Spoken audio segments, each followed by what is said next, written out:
Luar biasa Siti Sarah ini. Dia legowo, dia rela mencarikan madunya asalkan pilihan dia.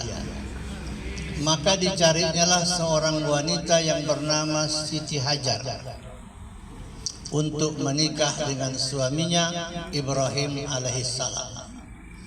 Setelah menikah, layaknya seperti yang sering kita lihat, sekian bulan menikah, ada tanda-tanda bahwa Siti Hajar sudah hamil. Rupanya tak tahan Siti Sarah melihat. Timbullah kecemburuan dalam dirinya. Akhirnya dibisikkanlah kepada suaminya agar Siti Hajar ini diungsikan ke sebuah tempat. Karena dia tidak tega. Dia sudah 20 tahun menikah tak punya keturunan, sementara Siti Hajar baru sekian bulan menikah sudah ada tanda-tanda bakal melahirkan. Diantarkanlah Siti Hajar ke sebuah tempat yang bernama Lembah Baka. Sekarang Lembah Baka itu tempat orang melaksanakan sa'i antara Safa dan Marwah. Sebatang kara. Setelah sekian lama dia di sana, maka lahirlah seorang putra. Itulah Ismail alaihissalam. Ketika Ismail kehausan, kenapa? Berlarilah Siti Hajar mencari air dari satu bukit ke bukit yang satu, jaraknya 700 meter. Jarak Safa dan Marwah itu 700 meter. Lari-lari kecil. Itulah yang dilakukan oleh orang-orang yang melaksanakan sa'i di waktu melaksanakan ibadah haji nanti. Oleh Siti Hajar air belum juga ditemukan. Maka Ismail menggosok-gosokkan kakinya ke tanah. Karena kehausan, merintih kehausan, terpencarlah mata air dari sana. Itulah yang sampai sekarang terus mengalir, yang disebut dengan air Jam-Jam atau telaga Jam-Jam. Jadi telaga Jam-Jam itu atau air Jam-Jam itu keluar dari sumur itu awalnya dulu berasal dari Nabi Ismail alaihissalam. Setelah Ismail sudah mulai besar, Ibrahim menjemputnya dan membawa pulang ke kampung halaman. Datanglah perintah Allah. Sesudah Ismail mulai remaja, mulai besar, Allah perintahkan agar Ismail itu disembelih. Karena Ibrahim pada saat itu dia ragu, apakah benar ini perintah Allah atau perintah setan. Tanggal 8 Zulhijjah datanglah kebimbangan di hati Ibrahim alaihissalam. Itulah yang disebut dengan hari Tarwiyah. Kemudian pada besok harinya tanggal 9 Zulhijjah, maka disembelihlah Nabi Ismail alaihissalam akan disembelih, tetapi digantikan oleh Allah dengan seekor kibas. Maka syariat itu terjadi pada tanggal 9 Zulhijjah dan eksekusi penyembelihan dilaksanakan pada tanggal 10 Zulhijjah. Itulah secara ringkas perjalanan kurban yang kita laksanakan pada saat ini. Bapak Ibu hadirin jamaah yang dimuliakan Allah, ada beberapa persyaratan dari menyembelih kurban. Yang pertama tentunya Muslim. Kitalah yang beragama Islam. Man kana lahu sa'atun falam yudhi fala yukribanna musallana.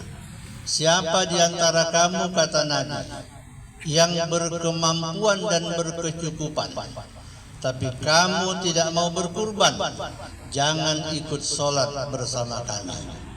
Artinya jangan ikut sholat Aidil Adha kalau mampu tapi tak mau berkurban. Maka datang hukum fikih menjelaskan sekurang-kurangnya, kata orang Asahan Pinomat, sekali seumur hidup pernah kita ikut berkurban. Syarat yang kedua, orang yang berkurban itu adalah baligh, akil baligh atau dewasa.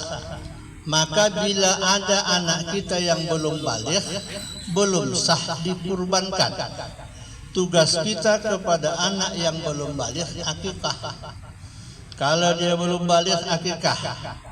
Kalau sudah diakikahkan sudah selesai tugas kita kepada anak. Tinggal kitalah yang berkurban setiap tahunnya kalau dapat. Yang sudah akil balik, yang sudah dewasa, yang sudah cukup umur. Anak-anak belum sah. Andai kata anak-anak diikutkan kurban, itu hanya sedekah biasa saja. Sedekah biasa saja baginya padilahnya, pahalanya, karena dia belum tergolong orang yang disuruh kurban. Kalau seorang suami yang berkurban, istri juga ikut mendapat pahala. Istri berkurban, suami juga dapat pahala. Karena yang dikurbankan itu harta gono gini. Gono yang berkurban, gini juga dapat pahala. Gini yang berkurban, gono dapat pahala. Karena itu harta gono gini. Jadi tidak pala harus dua-dua. Kalau tak gono, gini. Cuman kadang-kadang biar adil, sering kita tengok pengumuman di masjid. Tahun ini gono, tahun depan gini. Kalau gono aja pun tiap tahun bisanya, cuman gini cemburu, maka dibuatlah gantian, gono gini. Itulah kurban yang kita lakukan kalau dapat setiap tahun. Syarat berkurban yang ketiga adalah orang yang mampu. Kalau tidak mampu, mudah-mudahan kita akan mendapatkan syafaat beliau. Dan semoga kita nanti bersamanya di dalam surga Jannatun Naim. Bapak Kasatpol PP serta staf yang kita hormati, bapak-bapak, ibu-ibu anggota Satpol PP Asahan yang dimuliakan Allah. Materi kita yang kedua ini tentang kurban. Sejarah kurban ini berasal dari Nabi Ibrahim alaihissalam. Ketika Ibrahim menikah dengan seorang wanita yang bernama Siti Hajar, Siti Sarah, menikah dengan seorang wanita yang bernama Siti Sarah. Mereka tidak punya keturunan atau tidak punya anak. Oleh Siti Sarah dicarikanlah seorang calon istri yang kedua